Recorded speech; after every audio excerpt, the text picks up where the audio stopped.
Welcome to Talking Jazz. My guest today is Lenora Helm, and she is talking with me from North Carolina on her fantastic album For the Love of Big Band. We'll explore her music, we'll explore her teaching, and we will also explore her leadership in so many regards. So welcome, Lenora.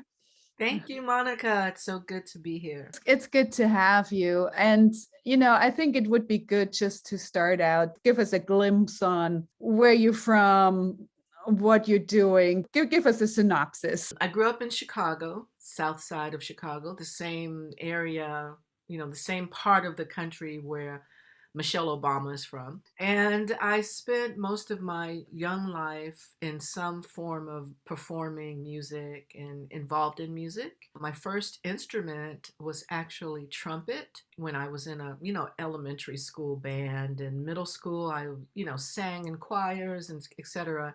And then when graduating high school, I went to Berklee College of Music for my undergrad, and I majored in film scoring because it seemed to be the hardest major. I wanted the challenge of that as a vocalist. And when I finished my degree in 3 years, and I left Boston after a few years of performing in around Boston and wedding band, I formed a wedding band and did supper clubs, etc., hotels. I got my nerve up and moved to New York City. I lived in New York City 20 years. I worked and traveled my groups, did background singing for a while with people like Freddie Jackson, R&B singer Freddie Jackson, or pop jazz artist Michael Franks. Around 1999-ish, I was a U.S. Jazz Ambassador to Southeast Africa. So I was the U.S. Jazz Ambassador with the pianist, Brandon McCune, and we went to Uganda, Madagascar, South Africa, Kenya, Malawi, Johannesburg. It was an extraordinary experience. And so when I came back to New York after that, I started doing teaching artist work. So whenever I wasn't touring, I was doing teaching artist work. And I was always having those kinds of two threads.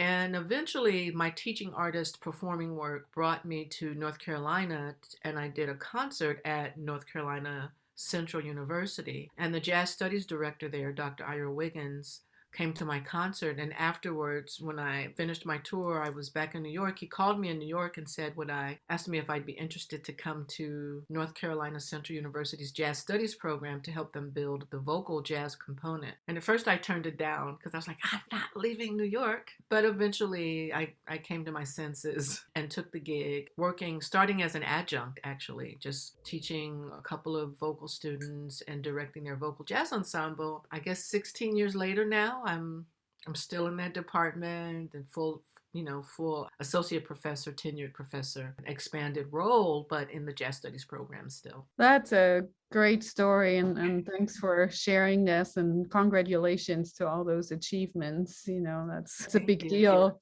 and actually brings us to the first tune that we're going to hear. So we're going to head for bebop, one of the classics of the jazz repertoire and one of the classics of the language of jazz and the bebop language, with Dizzy Gillespie's tune. You did this, so we'll feature several tunes from this For the Love of Big Band album, and you did this in a live concert, recording live with a big band, putting this out after 9 years of investing your time in building this jazz program, right? It's not like you do something like that just out of thin air. That takes a lot of work and a lot of investment. And we'll talk more about the album, but just focusing on this tune, on bebop, on the selection, what are some special things we should listen for and guide us a little bit? Well, the interesting thing about this tune is that it didn't have lyrics initially. It was written by Dizzy Gillespie as an instrumental tune, breakneck speed, fast. Right. And a lyricist and singer, Deborah Brown, wrote lyrics to it. And when I heard her version, I was like, wow, that's just such a great lyric. But I wanted to do a slightly different version, not at breakneck speed. I wanted to hear the story. So we did it just a little bit slower than is typically known for, this song is typically known for. And it features Joey Calderazzo on piano as a piano soloist. Joey Calderazzo is on our faculty. Yes, so he is one of our artists in residence.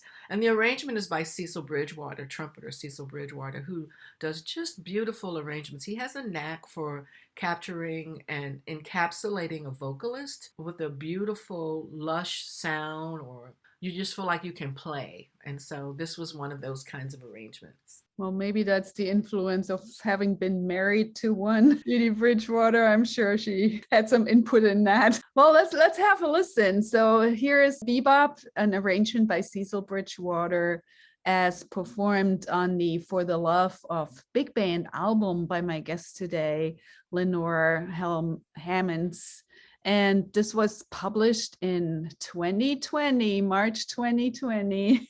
Oh, A wow. fateful month. We'll have to promote especially those albums who got a little bit lost in this whole shuffle. So this is important too. If I had known, if someone had whispered in my ear, do not release the album now, because releasing an album at the dawn of the global pandemic of 2020 was such a humbling experience. But I learned a lot, and it was just great fun to record live and then, put this whole, package together. So yeah, I did the same thing. I released my album on March 2020. Well, here it is. Bebop from For the Love of Big Band, featuring my guest today, Lenora Helm.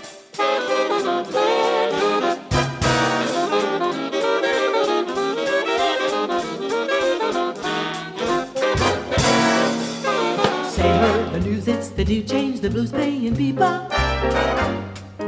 Spread it around, it's a new kind of saying the bebop. Not avant-garde, but we go through this world playing bebop. I don't have to ask, don't be scared, you can start singing bebop. Let's run to the rhythm that we play and what the music's gotta say. Music, what is the leader that we change to when you play? What'll it be today? Busy may just be the best place to be vocalist be.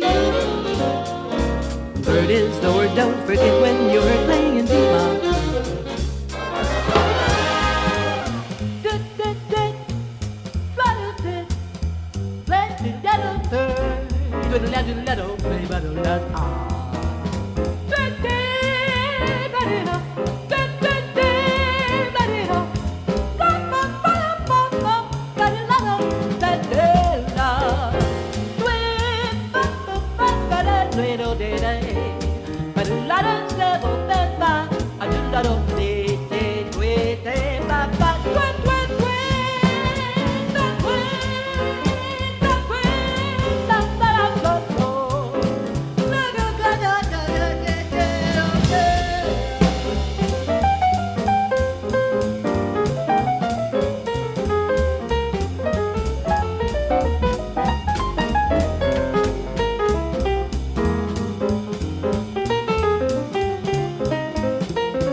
it's the do change, the blues playing bebop. I spread it around, it's a new kind of saying, it's bebop. I'm not avant-garde, but we go through this world playing bebop. I don't have to ask, don't be scared, you can start singing bebop. Listen to the rhythm and we play and what the music's gotta say. Music, what is the meter that we change to and play?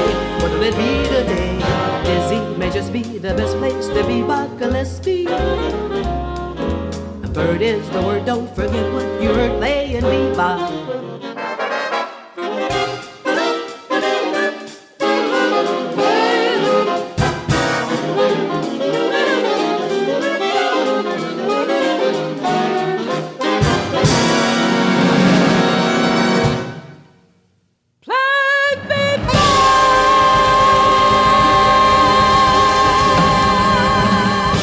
Bebop, a selection from the For the Love of Big Band album by my guest today, Lenora. And before I say the whole name again, you corrected me and kind of explained that there's an artist name, there's a stage name, and there's an educator name. So share that with us and make sure we have that all clear. So I guess I began recording my albums in 1997 or so as Lenora Zenzalai Helm. So I just keep my recorded name, my artist name as that, so people recognize it from album to album. Mm-hmm. You know, it's just that funny thing about, that's one of those gendered things in music, period. When a woman gets married, she has to make that decision. Do I keep my married name? How do I include all the parts of myself? And I don't hyphenate Helm Hammonds. You know, my family name is Helm. And I honor my grandfather and my family with Helm. My husband's name is Hammonds, not the gospel singer Fred Hammond, but Fred Hammonds. But I record under Lenora Zenzalai Helm. Very important. And you're so right that the name thing for us women is really an issue. You know, you're expected to adapt your identity to wherever you're going.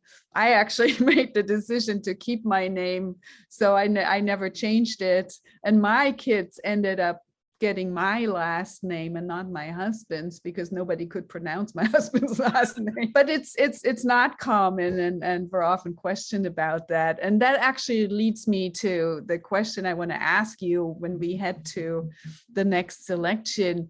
You call your album, you actually put the slogan on it, a women-led big band live concert recording and project honoring the big band tradition and supporting women in jazz. So you make that a very dominant factor on this. We know a lot about it, but share a little bit what drove you to really make that as a slogan for the album. I think that's a great question, Monica. Thank you. I think being a woman in jazz, being a jazz woman is a particular journey.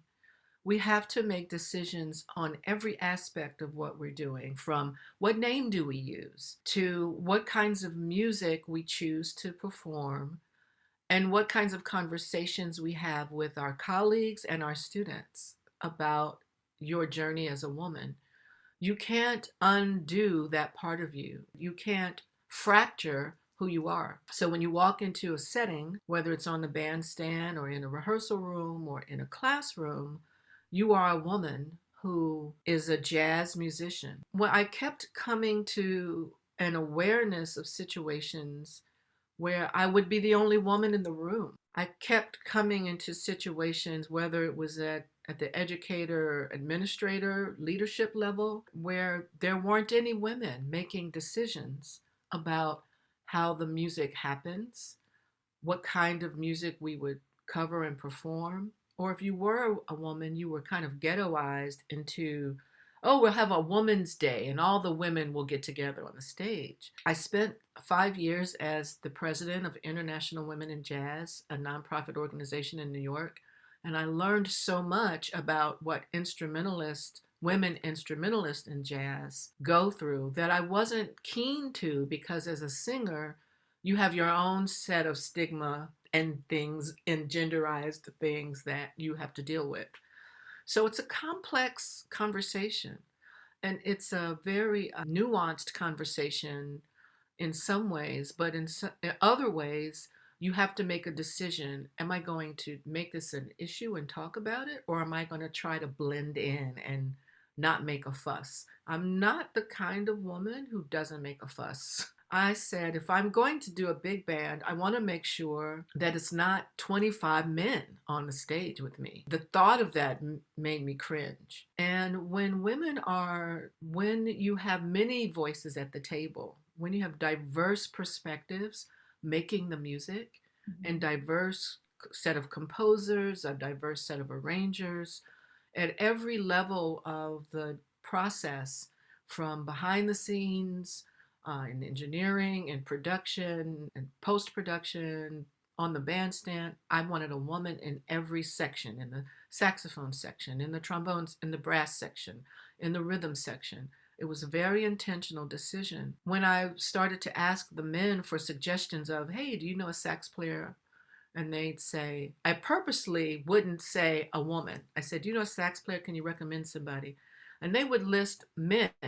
They would maybe give me 5 or 6 men's names, and I would wait, and I would say, do you know any women on that instrument? Oh, you know what? I didn't even think about that. I'm a natural teacher, I guess. And so it was an opportunity to see, like a little bit of my own data set, which of the men would make mention of women, and almost none of them did. Which of the men would have issue with women being in the band? Nobody had issue, because the culture we create in our school and the culture of the alums and the different friends and connections I have with people, I try not to keep people around me who act silly in that way. They don't want women around.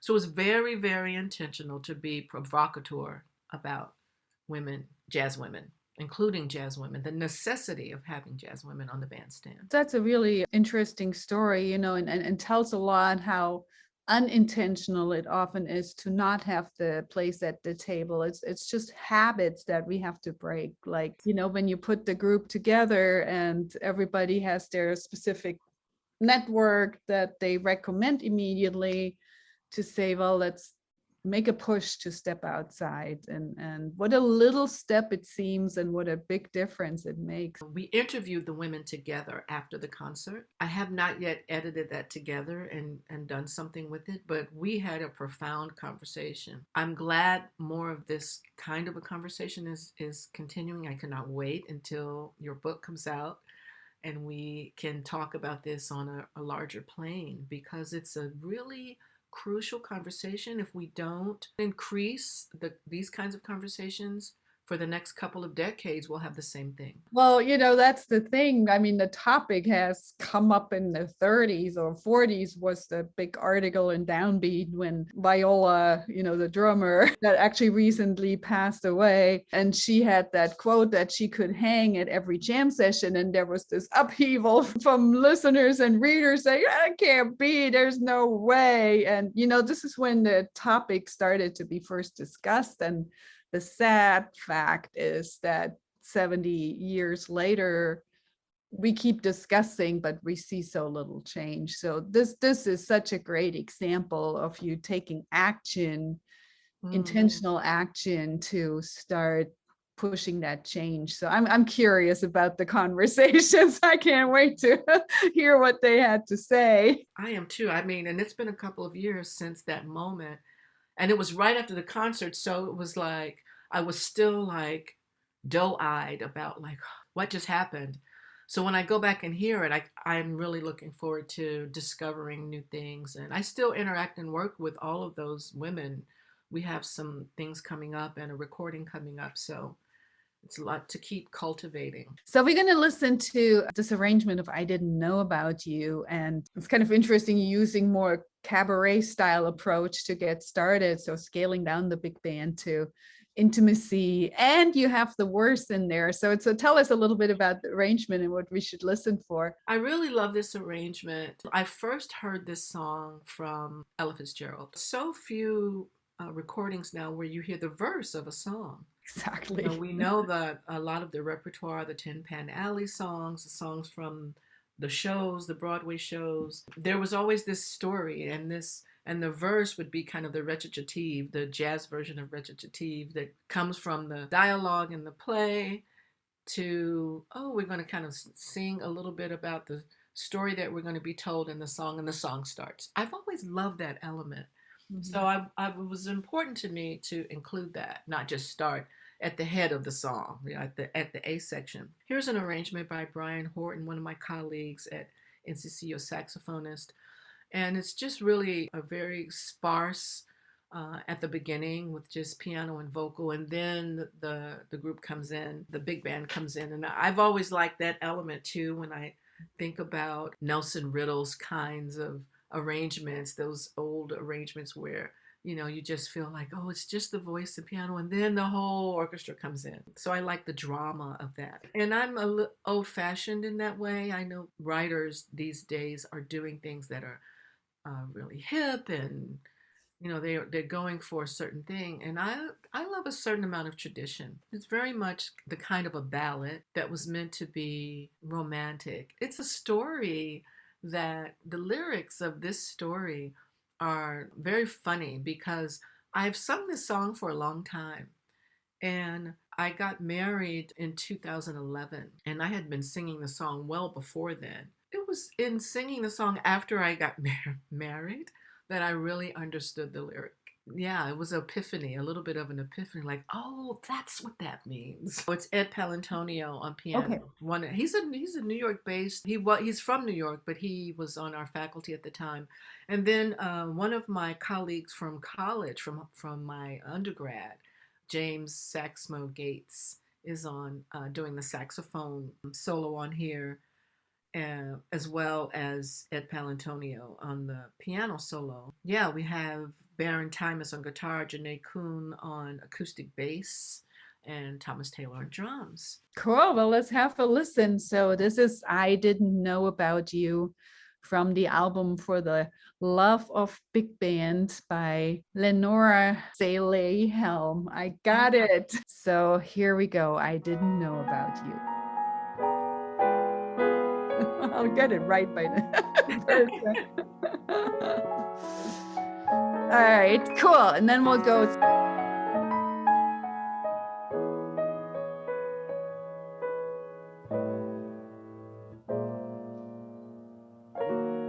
I ran around with my own little crowd, the usual laughs, not often, but loud. And in the world that I knew, I didn't know about you.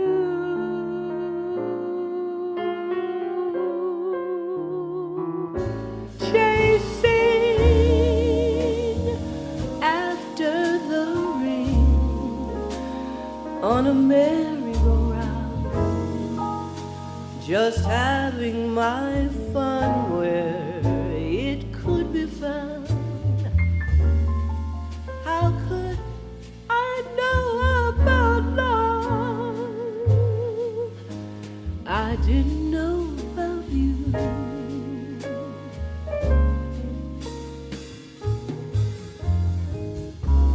Darling, I know I had the loneliest yesterday.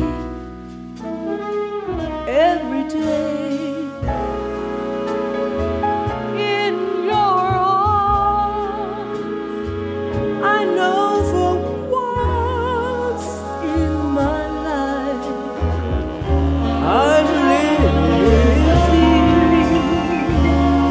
Had a good time every time I went out. Romance was a thing I kidded about. How could I know about love? I didn't know about you.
every time I went out, romance was a thing I kidded about. How could I know about love? I didn't know about you. How could I know about love? I didn't know about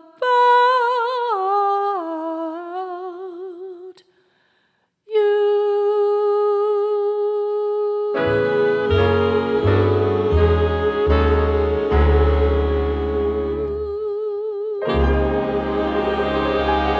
This was I Didn't Know About You, a selection from the album For the Love of Big Band by my guest today, Lenora Zenzalai Helm, who you also heard on vocals. And later we'll also hear some of your arranging chops and writing chops. You know, now that we know that you have a degree in film scoring from Berkeley. So, hey, there's a lot in there. But what we talked about a little bit is those verses and the songs, the Great American Songbook songs telling a story. And you set that up just like in opera, where you set up the scene and then here comes the song. So it could happen to you. You're doing the same treatment, but also the whole album is a live recording. So I'm curious to hear, how did that go? Were you able to nail everything? What's the process here of doing a live recording with that many people? A lot of prayer, a lot of practice. Well, you make sure and hire the best people you can. And I have had a great engineer who just was Rob Wacko. His middle name is called Wacko because he's a crazy guy.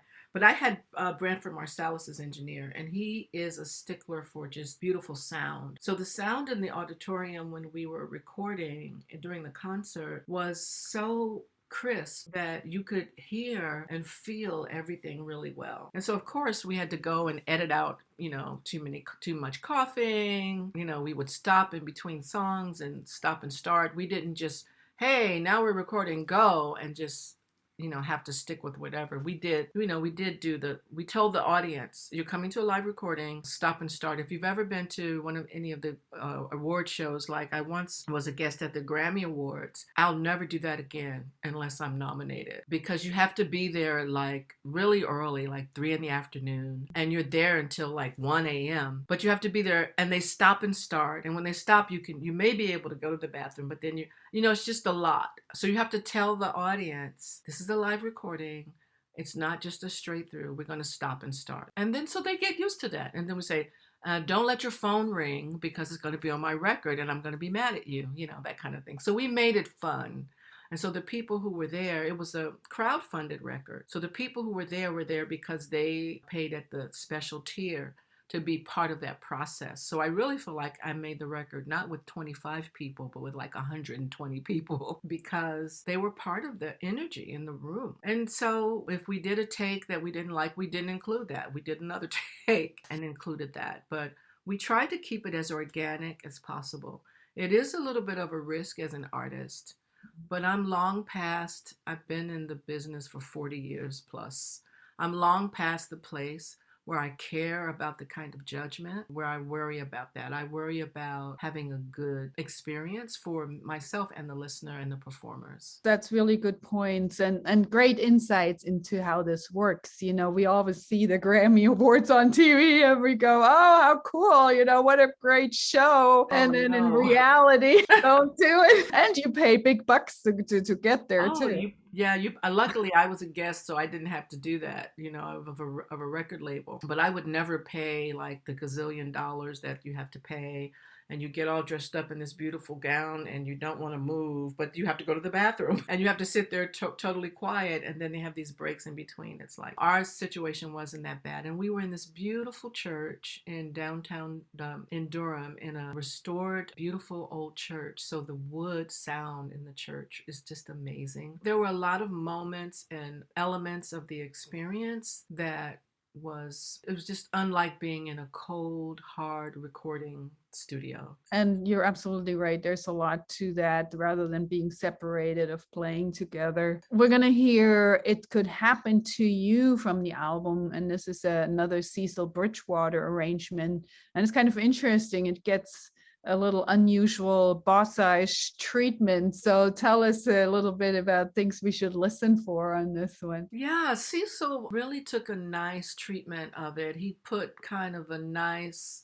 little groove. I just told him what I liked about that tune. I told him, my initial inspiration for hearing this song and the different versions of it that I liked. I told him my love for rhythm and groove. You're right. And so the bassist on this is Amin Salim, the acoustic bassist who was with Roy Hargrove for so many years, and Ernest Turner on piano, who has just a really nice energy and a nice touch. And so with Kobe Watkins on drums, Kobe keeps a groove going. So, and then one of the soloists is Ariel Kopilov, a tenor saxophone. And Ariel has, a nice understated way that she plays, just really dynamic jazz musician and so humble, but she adds something really nice to all of those men, doing all of their man things, the approach. She brought a breath of fresh air, a musicality, very lyrical way that she plays in solos. Those are nice things. And Al Strong, another one of my colleagues from NCCU, but he's a trumpeter who's really made some nice strides for himself and names on his own album. So I think that the way that Cecil put this in that kind of a bossa to a swing gave me a lot of opportunity for what I like to do and play around with the melody and improvise without scatting. I don't think you always have to scat, I think that it's actually harder to melodically improvise with the words in the moment, spontaneously. Falling into scat singing, I always tell my students, scat singing is the last frontier. First, learn how to rhythmically improvise. And then learn how to melodically improvise, and then learn how to harmonically improvise. You can do that with the lyric. And if you must, then scat, but then you have to swing. That's great. Well, we'll talk about the teaching approach in the next segment a little more, because that's super interesting. But I love the way you lean back on these phrases and let them go and pass and give them their meaning. Here's It Could Happen to You from the For the Love of Big Band album by my guest today, Lenora Zenzalai Helm, and this is a March 2020 release. Here we go. All right, so let's talk about this teaching stuff. We go to no more.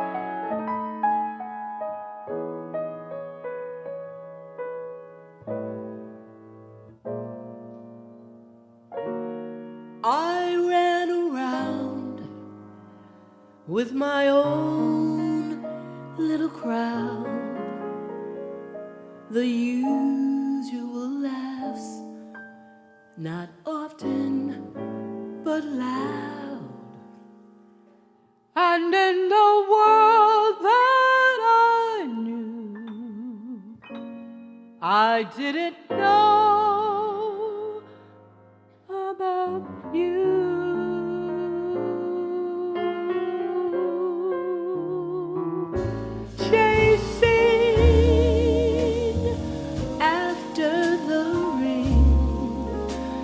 On a merry-go-round, just having my fun where it could be found. How could I know about love? I didn't know about you.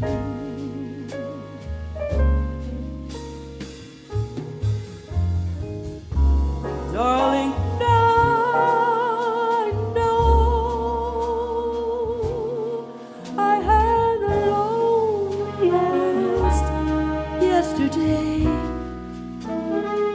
every day in your arms,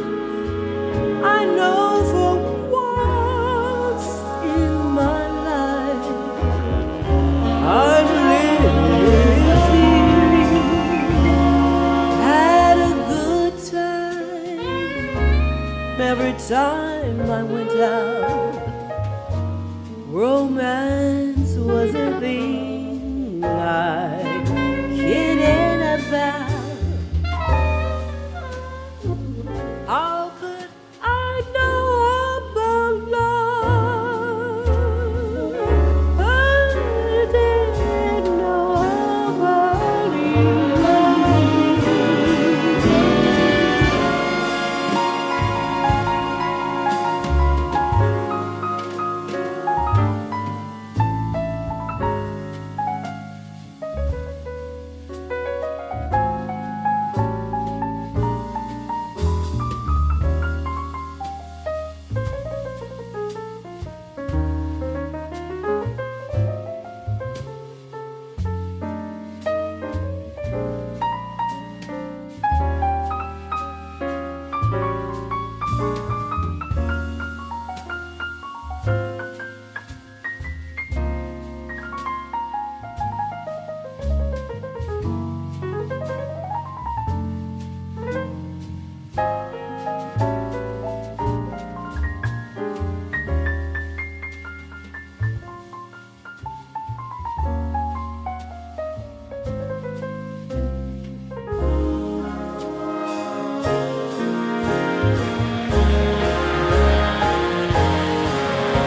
Darling, now I know I had the loneliest yesterday.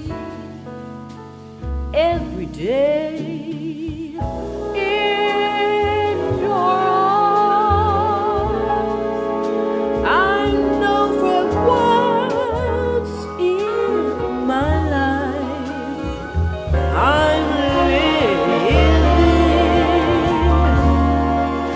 Had a good time every time I went out. Romance was a thing I kidded about. How could I know about love? I didn't know about you. How could I know about love? I didn't know about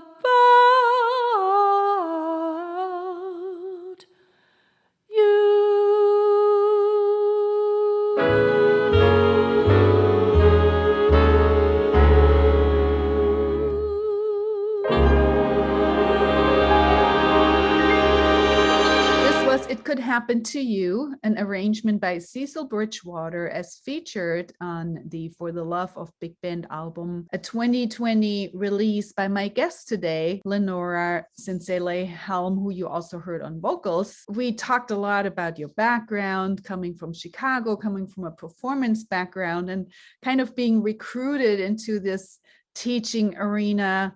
So tell us a little bit about what you teach and your mission on teaching, because we talked a little bit during the pandemic, and something that struck me, what you said there, is that if you didn't learn how to focus on your students before the pandemic hit, you sure were screwed during the pandemic. So you have a special approach, and describe that a little bit, and the classes and the things you teach. I think teaching is such an honor to be part of a learner's journey that it's a sacred relationship. I look at it like that. I used to watch my mother. She was a cosmetology teacher at my grandmother's beauty school. And I would listen to her. I would sit in the back or be on the floor playing with toys while she was, reciting parts of the book and talking to the students. And these were adult learners. So it was, evening school. I would hear her recite parts of the book and I thought, wow, she's so smart. But she was really into her students. She really showed a lot of compassion. Sometimes they didn't have all of the money to finish their school to get their licensure. And she like, oh, don't worry about that. We'll worry about that later. Just come on and come to the classes, my grandmother would say. I grew up around women educators who demonstrated what it was to be a servant leader as a teacher, that it wasn't about you. And so I never have understood teachers who make the relationship with their student punitive or have this kind of negative way they deal with students. And because when you're learning, it's vulnerable. And when you're at the post-secondary level, like I teach at a university level, you have adult learners who are in a setting like jazz that is also requires a certain amount of patience for the long uphill climb it is to learn how to spontaneously compose, quote unquote, improvisation in the work. So my lens for teaching came from watching my mother and my grandmother as educators. But the funny thing is, Monika, I resisted teaching, period. So at Berkeley, I minored in education just because like that people said, oh, you need a music education degree. I was like, nope, I'm a composer. I'm going to do that. But I was like sneak tip and I minored in music education classes. So it was somewhere in the back of my head. During the process of being in New York 20 years, I was doing the teaching artist work whenever I wasn't on tour. And being a teaching artist was very different from being a classroom teacher.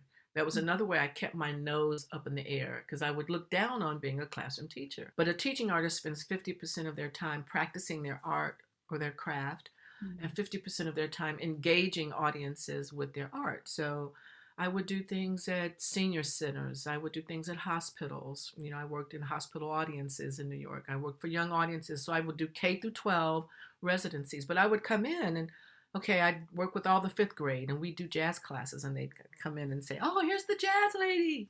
You know, so it was fun. I have huge respect for classroom teachers, K through 12, because it's a tough job. I didn't yet have the maturity to understand how to serve with my music in a classroom setting. The teaching artist experience helped me learn how to do that.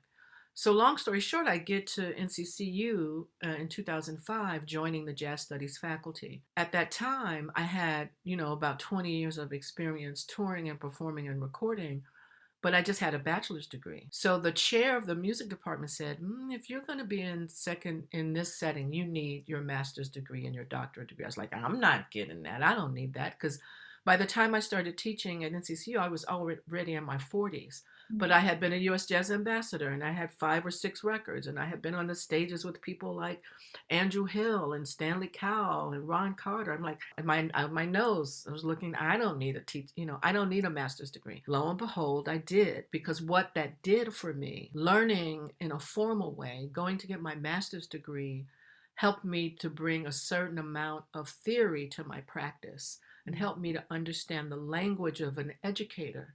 Help me to understand if you have raw talent and you have an interest or you have a gift, you still want to know how to access the process in a way. As an educator, you need to access an understanding of the process in order to help someone else on their journey. And so that's why I say it's servant leadership, because you have to want to know that information. And when you don't have those degrees, you don't know what you don't know. So I got my master's degree while I was teaching full-time in 2010, but I had gotten my undergrad in 1982. So here I was in my 40s in the classroom setting amongst students who were 18, 19, 20. I was the old person. I was the old chick in the class. After I got my master's degree, I was like, okay, that's it, I'm done. But they said, oh, we can put you on tenure track if you get your doctorate degree. I was like, what? So now I'm in my late 40s, and I told my husband, what do you think about me getting my doctorate degree? He was like, okay, what is this going to be about? And I'm so grateful for my husband, because he's the kind of man who says, well, it's an adventure, let's go. And he was there 100%. But again, I didn't know what I didn't know, right? And if you really want to serve as an educator, you want those higher degrees so that you can contribute to the field. Now I understand what my obligation or responsibility can be in the academic field. Because in vocal jazz, there's a void. There are lots of gaps and voids in the pedagogy, the performance pedagogy. And in the vocal area, there's this weird thing that I learned, that the courses in pedagogy, vocal pedagogy, are really largely focused on classical music. When you come to jazz music, It's the pedagogy books talk about big band and instrumental music. So the vocal educators in jazz are kind of out there trying to assimilate these texts for their classroom settings. Well, don't listen to me introduce the name of it in Portuguese because I really butcher it. It's an Antonio Carlos Jobim standard. I learned in my trips to Brazil that they call him Tom Jobim. It features my mentor, Dr. Ira Wiggins, on flute, and it's a Brian Horton arrangement. Get your dancing shoes on. Here comes No More Blues from the album For the Love of Big Band, featuring my guest today, Lenora Zenzalai Helm, the big band. Here we go.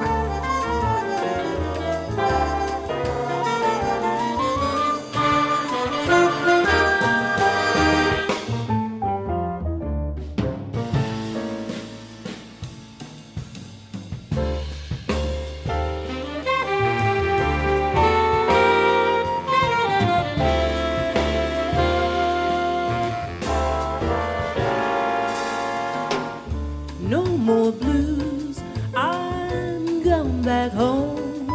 Say no more blues, I promise no more to roam. Home is where my heart is. The funny part is my heart's been right here all along. No more tears and no more sighs. No more fears, I swear no more goodbyes. If trouble beckons me, I swear I'm gonna refuse. I'm gonna settle down and there'll be no more blues. Every day when I am far away, my thoughts turn homeward, forever homeward. I traveled around the world in search of happiness, but all my happiness I found was in my hometown. No more blues, I'm going back home.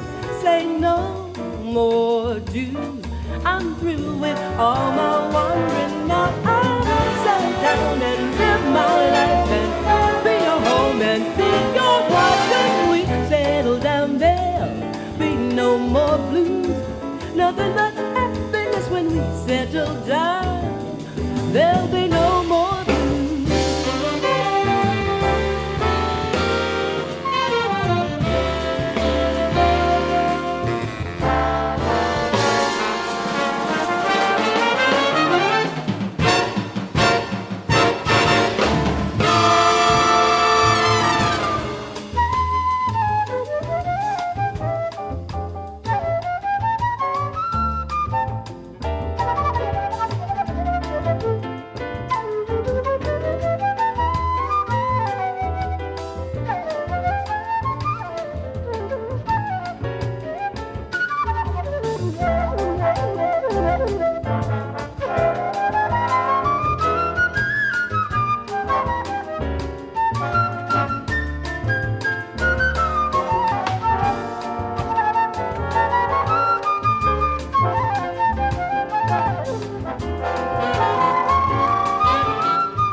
more do.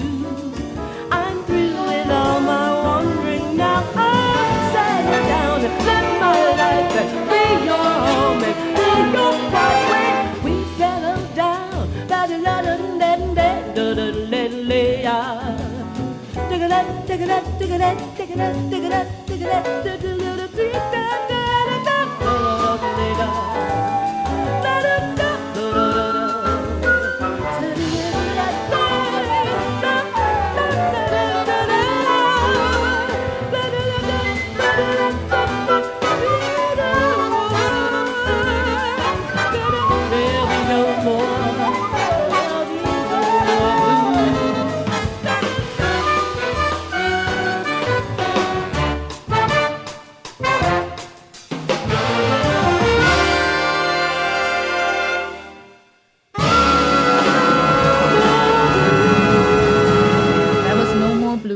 From the album For the Love of Big Band by my guest today, who you also heard on vocals, Lenora Zenzalai Helm. We're going to do one more, which is a very different kind of classic, Mississippi Goddamn. We were with a few other women who were chosen by the North Carolina Arts Council to go to Nina Simone's birthplace in Tryon, North Carolina, because there was an effort to raise money to turn her childhood home into a landmark. Whenever I hear this song, I'm always like, I feel like it's so badass. She was a civil rights activist and paid dearly for her beliefs and her stance. She was not a woman who was quieted. Let's go for it. So thank you so much, Lenora, for spending time with me today and sharing about your beautiful music, and congrats, Dr. Lenora. Thank you. So thanks again. We have our last selection, Mississippi Goddamn by Nina Simone, and arranged by Lydia Celette Dudley. And this is another selection from For the Love of Big Band. If we want to find out more, what's your website address to go to? It's easy. It's lenorahelm.com. LENORAHELM.com. Perfect. So find out more, stream often For the Love of Big Band from the March 2020 release. Thank you. Thank you, Monika.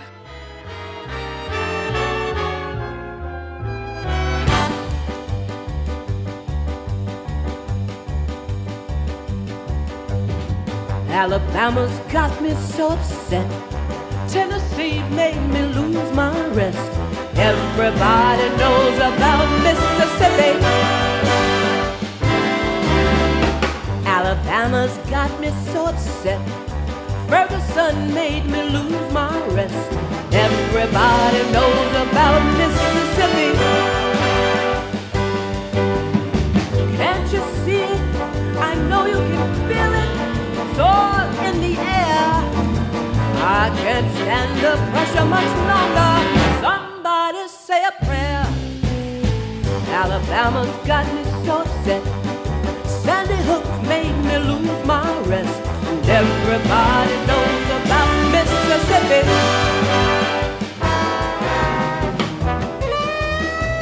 So this is a song we want you to know. Hound dogs on my trail, school children sitting in jail, black cat cross my path. I think every day is gonna be my last.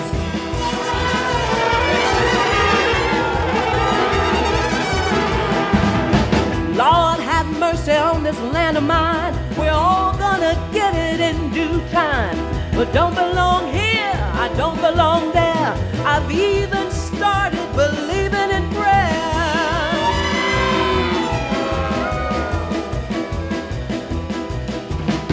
Don't tell me, I'll tell you. Me and my people just about do.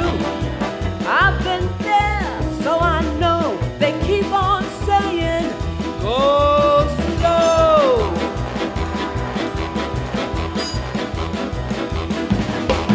That's just the trouble. Too slow. Washing the window. Too slow. Pitch plain rotten. You're too damn lazy. Your thinking crazy. Where am I going? What am I doing? I don't know. Thank you for listening to Talking Jazz.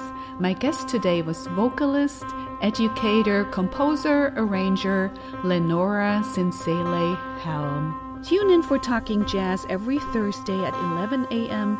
and every Monday at 7 p.m. right here on WETF 105.7 FM in South Bend, Indiana, or online at WETFthejazzstation.org.